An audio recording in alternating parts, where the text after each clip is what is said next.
हमने श्रीमद् भगवद गीता के प्रति अपनी जो धारणा बना ली है वो बिल्कुल गलत है। श्रीमद् भगवद गीता एक प्योर धार्मिक ग्रंथ है। इसमें जीवन का सार लिखा है।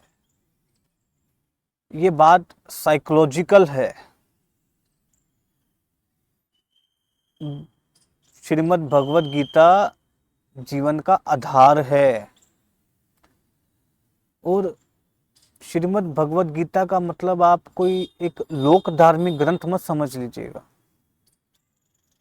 जिसके जीवन में कलेश है, जिसके जीवन में दुख है, मैं मानसिक दुख की बात कर रहा हूँ, जिसके जीवन में कलेश है, जिसके जीवन में मानसिक दुख है, और जो खुद के ख्यालों से, खुद की भावनाओं से परेशान है, जो अपने गुस्से को नहीं जान पा रहा, जो अपनी वासनाओं को वश में नहीं कर पा रहा, जो स्वयं के लालच को नहीं जान पा रहा, जो स्वयं का केंद्र बिल्कुल ही भूल चुका है, जिसके जीवन में प्रेम नाम की कोई चीज नहीं है, ममता, मोह, अंधकार, अज्ञान, लालच, भय, क्रोध, वासना जिसके जीवन का केंद्र बन बैठा है, उसके लिए है भगवद गीता। श्रीमद् भगवद गीता जीवन का सार है, जीवन का मूल है। बिना भगवद गीता के नजदीक आए आपको ये समझ नहीं पाएंगे कि ये लालच किस केंद्र से उठ रहे हैं, ये भय किस केंद्र से उठ रहा है। अगर आप इसे नहीं पढ़ पाते, इतना समय नहीं है आपके पास पढ़ने का, आपका शेड्यूल इतना बिजी है, तो इसको सुनिए।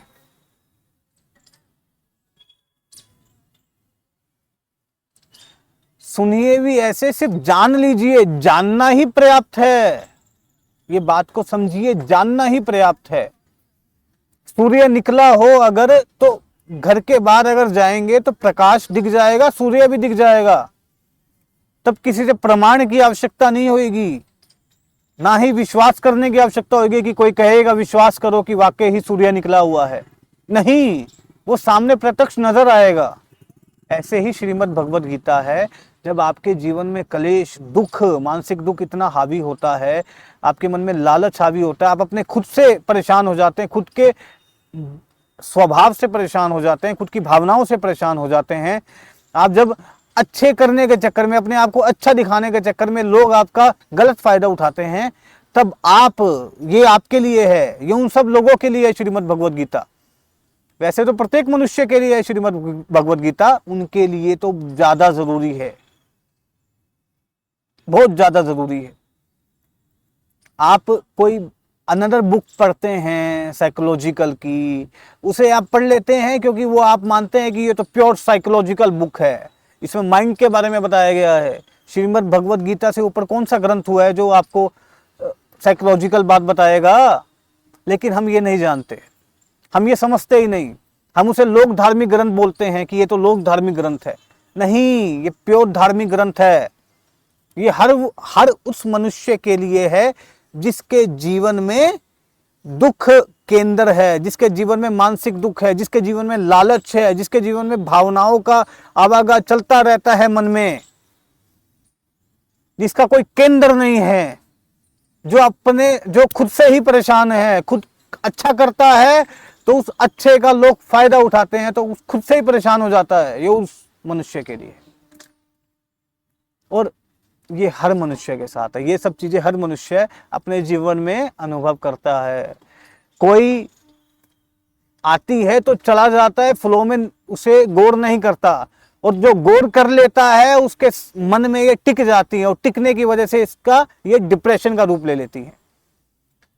जिसके पास खाली समय होता है उसके मन में ये चीजें टिक जाती हैं कि मैंने ऐसा कर दिया, मैंने ये कर दिया, मैंने वो कर दिया, मुझे ये नहीं करना चाहिए था, मुझे ऐसा नहीं करना चाहिए था, वो मेरा फायदा उठा गया, ये कर गया, तो मुझे लालच आ गया, मेरे मन में वासना आ गई, मेरे प्रति गलत ख्याल आ गए किसी के प्रति। तो ये जब सब चीजें आएंगी तो कहीं तो इसे इग्नोर करके आगे बढ़ जाते हैं, क्योंकि उनका शेड्यूल इतना बिजी होता है कि वो इसे इग्नोर कर देते हैं, और कहीं बैठ जाते हैं क्योंकि खाली समय है उनके पास। जैसे युवा पीढ़ी, उनके पास खाली समय है तो वो बैठ जाते हैं इन सब चीज़ों के ऊपर, तो वो चीज़ जब उसका कोई हल नहीं निकल पाता तो वो डिप्रेशन का रूप ले लेती है। वो डिप्रेशन का रूप इसलिए ले लेती है तो क्योंकि आप उसे उसके केंद्र से नहीं मिला पाते, क्योंकि आपके पास उस अज्ञान को दूर करने के लिए कोई साधन नहीं होता, इसलिए वो डिप्रेशन का रूप ले लेती है। इसलिए कहता हूं, अगर आपके पास उसे ग्रंथ को पढ़ने का कोई समय भी नहीं है तो सुनिए, समझिए, बस जान लीजिए कि लिखा क्या है उसके अंदर। जो मैं युवा पीढ़ी की हालत बता रहा हूं कि उसको डिप्रेशन हो जाता है, अगर मन में ऐसी परिस्थितियां उत्पन्न हो जाती है, मन में कोई निर्णय नहीं ले पाता, मन में दो परिस्थितियां सामने आ जाती हैं, दोनों से अटैचमेंट जुड़ी होती हैं, दोनों से भावनाएं जुड़ी होती हैं, तो निर्णय नहीं ले पाता, तब डिप्रेशन रूप ले लेती है। क्योंकि वो समय जब चुनाव करना था वो समय बीत गया, अब दिमाग में बस ख्याल पे ख्याल चल रहे हैं कि मुझे जो समय मिला था मैंने निर्णय नहीं लिया, मैंने ये कर दिया, मैंने वो कर दिया, मुझे ये करना चाहिए था, मैंने ये नहीं करा, तब वो डिप्रेशन का रूप ले लेता है। हमें ये बात समझनी पड़ेगी कि श्रीमद् भगवद गीता अर्जुन को भगवान श्री कृष्ण ने युद्ध भूमि में दी थी, और कब दी थी हमें ये भी समझना पड़ेगा। उससे पहले भी दे सकते थे उसको, लेकिन उसे आवश्यकता नहीं थी। कब दी उसको? उसे कब दी? उसे तब दी जब उसके मन में द्वंद्व की स्थिति थी, उसके मन में कलेश था, उसके मन में भावनाओं का आवागमन चल रहा था। एक तरफ तो उसे उसका क्षत्रिय धर्म बोल रहा था कि खड़ा हो जा, युद्ध कर, और एक तरफ उसे उसकी मोह की भावना युद्ध करने से मना कर रही थी। एक तरफ उसे उसका मोह कह रहा था कि तू अपनों पे शस्त्र कैसे उठा सकता है, ये तो तेरे अपने हैं, इनको मार के अगर तेरे को राज्य मिल भी जाता है तो क्या करेगा उस राज्य का। ये दो भावनाओं में टकराव चल रहा था, और वो टकराव इस तरीके से बढ़ गया कि मन में कलेश उत्पन्न हो गया। लेकिन अंततः जीत किसकी हुई? मोह की हुई। वो क्षत्रिय धर्म की जीत नहीं हुई। क्यों नहीं हुई जीत? क्योंकि उस क्षत्रिय धर्म की भावना को, उस क्षत्रिय धर्म की भावना भी नहीं, उस क्षत्रिय धर्म की ख्याल को, विचार को, उस क्षत्रिय धर्म के विचार को आधार नहीं था उसके मूल का। अगर आत्मा का, केंद्र का आधार होता तो कर्तव्य की जीत होती। अर्जुन युद्ध करते, अर्जुन के पास आत्मज्ञान का अभाव था, अज्ञान हावी था, इसलिए क्षत्रिय धर्म का जो कर्तव्य था, जो उसे समाज ने बताया था, वो दब गया और उसका मोह उसके ऊपर हावी हो गया। उसके हाथ कांपने लग गए थे, उससे धनुष नहीं उठ रहा था, उसके मन में ख्यालों का आवागमन चल रहा था। एक तरफ तो अर्जुन कहते हैं, आप पढ़िए श्रीमद् भगवद गीता, एक तरफ तो अर्जुन कहते हैं कि भगवान मैं युद्ध नहीं करूंगा, मैं अपनों पे शस्त्र नहीं उठाऊंगा, ये मुझे मार दे लेकिन मैं इनका वध नहीं करूंगा। और एक तरफ कहते हैं भगवान को कि मुझे उचित मार्ग दिखाइए। ये दोनों बातों में, विचारधाराओं में फर्क है। ये एक ही मन से निकली हैं। एक तरफ तो कभी कुछ है, एक तरफ तो कभी कुछ है। यही मोह में फंसे इंसान की स्थिति होती है, जब उसके मन में भावनाओं का आवागमन इतना हावी हो जाता है। ये बॉडी आइडेंटिफिकेशन, जो अपने शरीर से नाता जोड़ के बैठते हैं, अपने मन से नाता जोड़ के बैठते हैं, स्वयं को ये शरीर मानते हैं, स्वयं को ये बॉडी मानते हैं, उनकी हालत होती है ये। क्योंकि वो जो बाकी के संबंध होते हैं मैं मेरे के साथ, उसे अपनी पहचान मान लेते हैं। और पहचान को जब तोड़ने जाओ, और खुद अर्जुन के सामने तो खुद की परिस्थिति आई कि तुम खुद तोड़ो अपनी पहचानों को, मारो इनको। अपनी पहचानों को, अपनी आइडेंटिफिकेशन को कैसे तोड़ दे?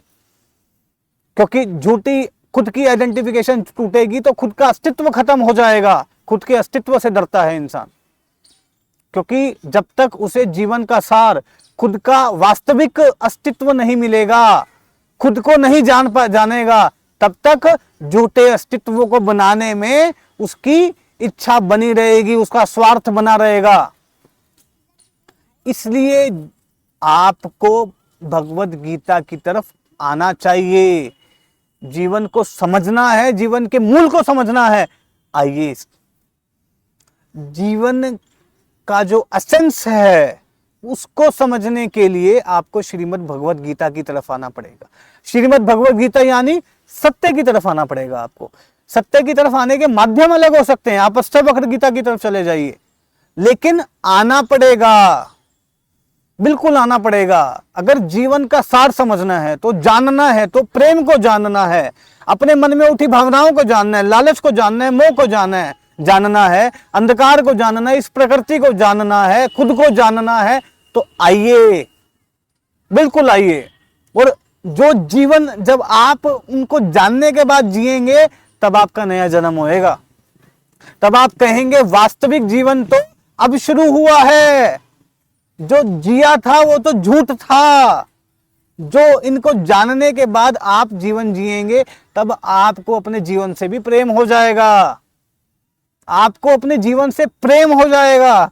आप सब में सबसे प्रेम करने लग जाएंगे, सब में करुणा बरसाने लग जाएंगे। किसी से द्वेष की भावना, विद्रोह की भावना, किसी से लड़ाई की भावना, किसी से झगड़े की भावना, किसी के प्रति क्रोध, किसी के प्रति मोह नहीं रहेगा, सिर्फ प्रेम रहेगा। प्रेम आप लेने के बजाय देना शुरू कर देंगे। मोह और प्रेम के अर्थ में समझिए, मोह और प्रेम में फर्क समझिए। मोह लेना चाहता है, स्वार्थी होता है, ले लूं, हड़प लूं, ये कर लूं, वो कर लूं। और प्रेम देता है, जैसे ये प्रकृति दे रही है हमें।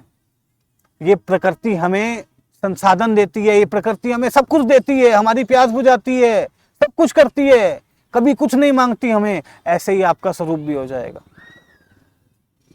अगर ये प्रकृति हमें इतना सब कुछ दे रही है, कुछ हमारा भी तो कर्तव्य बनता है इसके प्रति। जब तक आप सत्य के नजदीक नहीं आएंगे तब तक आप ना तो इसको जान पाएंगे, ना ही स्वयं को जान पाएंगे। इसको यानी प्रकृति और स्वयं को नहीं जान पाएंगे।